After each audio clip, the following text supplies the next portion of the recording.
बिहार विधान परिषद चुनाव के लिए सभी प्रमुख दलों ने तैयारियां शुरू कर दी हैं। चुनाव की तारीखों का ऐलान होते ही आरजेडी ने भी कमर कस ली है, जिसको लेकर हर एक सीट पर कार्यकर्ता सम्मेलन आयोजित किए जा रहे हैं। अब की बार किशनगंज विधान परिषद सीट पर आरजेडी की निगाहें बनी हुई हैं, जहां पर पहली बार स्थानीय चेहरे को टिकट दिया गया है। बाईसी के पूर्व विधायक हाजी अब्दुल सुभान को पार्टी ने अपना उम्मीदवार बनाया है, जिसके समर्थन में पार्टी के दिग्गज नेता को चुनाव मैदान में अभी से उतार दिया गया है।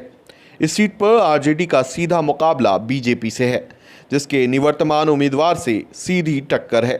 इस सीट पर बदलाव और स्थानीयता को मुद्दा बनाकर आरजेडी आगे बढ़ना चाहती है, जिसके लिए कार्यकर्ताओं में जोश भरने का काम शुरू हो गया है। कार्यकर्ता सम्मेलन का सबसे बड़ा उद्देश्य है, जो हमारे राष्ट्रीय अध्यक्ष लालू जी और तेजस्वी जी लगातार कहते रहे कि सीमांचल हमारी उर्वर भूमि रही थी।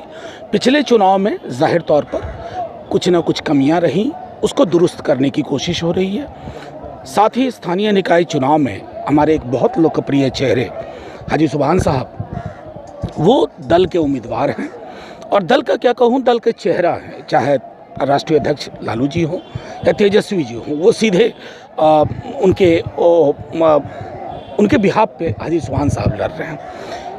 कई आपने सुना भी होगा, कई तरह की बातचीत हुई, एक विश्लेषण का भी विषय है, लेकिन मूलतः ये है कि सीमांचल को हम बहुत गंभीरता से ले रहे हैं। मैंने सदन में ही कई दफ़ा अलीगढ़ मुस्लिम यूनिवर्सिटी का मसला हो, या जैसे मैंने अभी कहा कि हाल कर आर्सेनिक का लेवल जो यहाँ का है वो, प्लस सीमांचल विकास बोर्ड की, और ये बात मैं सदन के अंदर भी कह चुका हूँ। हमारे दल का मानना है, अगर हमारी सरकार आती तो हमने पृथक कमिटमेंट रखा था सीमांचल के लिए कि जब तक इस पिछड़े इलाके को हम विकास के मैप पे, नक्शे पे नहीं देखेंगे, तब तक विकास का नक्शा आधा अधूरा रहेगा, संपूर्णता में कभी कहीं नहीं होगा।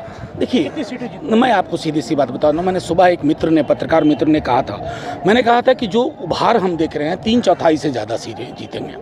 रही बात बगावत की, आप अक्सर देखेंगे कि मजबूत दलों में ही बगावत होती है। जो दल कमज़ोर होते हैं, पहले से ही हारे को हरिनाम टाइप रहते हैं, उनके यहाँ बगावत कहाँ से होगी? बगावत तो वहाँ होता है ना, जहाँ लगता है कि मुझे मिलना चाहिए था, उसको क्यों मिला।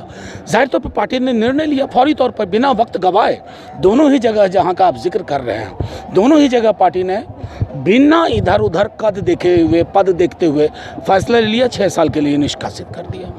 जो सीमांचल विधान पार्षद के चुनाव में जो लोग जीत के हैं 900 समथिंग 300 समथिंग, उसमें हमारे आइडियोलॉजी से हमारी पार्टी का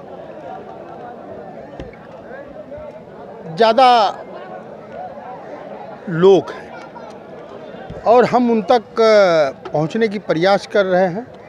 और हमारी ये सदस्य माध्यम भी था और विधान पार्षद पर भी चर्चा थी, तो एकदम सीमांचल को पहली बार जनप्रतिनिधि का जनप्रतिनिधि 8 बार चुनाव लड़े, 10 बार, और 6 बार 7 बार 8 बार एमएलए रहे। जो हमारी जनप्रतिनिधियों की समस्या, मैं समझता हूँ बड़ी खूबी से अगर सबका आशीर्वाद और दुआ और प्यार जनप्रतिनिधियों का रहा, तो मैं समझता हूँ कि पहला ये विधान पार्षद होगा। हमारी कामयाबी के बाद जनप्रतिनिधि का सम्मान बढ़ेगा।